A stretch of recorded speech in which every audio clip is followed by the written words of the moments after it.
আসসালামু আলাইকুম রহমতুল্লাহ। প্রিয় দর্শক বন্ধু, সবার জন্য দোয়া এবং শুভকামনা।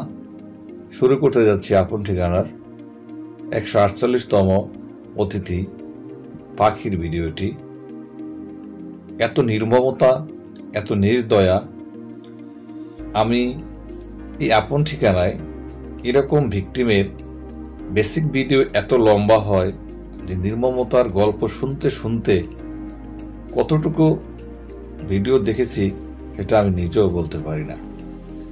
প্রিয় বন্ধুরা, আজকের অতিথি নাম পাখি।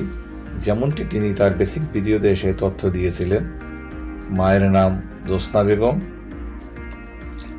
তার বাবার নাম তিনি বলেছিলেন সম্ভবত ইউনুস কন্ট্রাক্টর। তার বাবার নাম সে সঠিকভাবে তার মনে নেই, আনুমানিক বলেছেন। তারা ছিল 2 বোন, 1 ভাই, অর্থাৎ তারা 3 জন। ভাইয়ের নাম রানা, বোনের নাম ফাতেমা এবং নিজ নাম পাখি। তিনি আরও বলেছেন ফুফাতো বোনের 2 ছেলে, খোকন ও বাচ্চু নামের ছিল। সম্ভবত এই গল্পটি মানবতার শেষ পর্যায়ে নিমজ্জিত হয়েছে।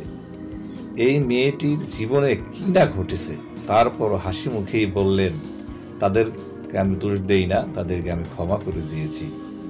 আসলে গরিবরাই এটা পারে, গরিবের দ্বারাই এটা সম্ভব। ধনীরা কখনোই গরিবদেরকে মানুষ মনে করে না। ভাতের কষ্টে যে মানুষগুলি এসেছে তাদের ঘরে, তারা কেন তাকে এতটা নির্যাতন করবে? তাদের তো ভাতের অভাব নেই। তার ভাত তো তারা দিচ্ছেন তার কাজের বিনিময়ে।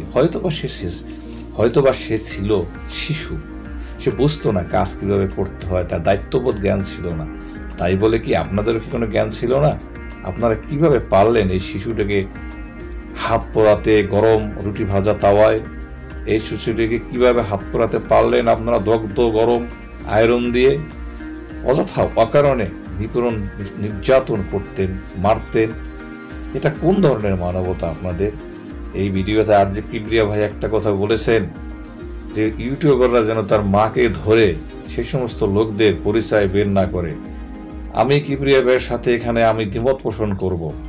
কিবরিয়া ভাই, আমি মনে করি আপনি ভিডিওটির মাধ্যমে এটাই মেসেজ দিয়েছেন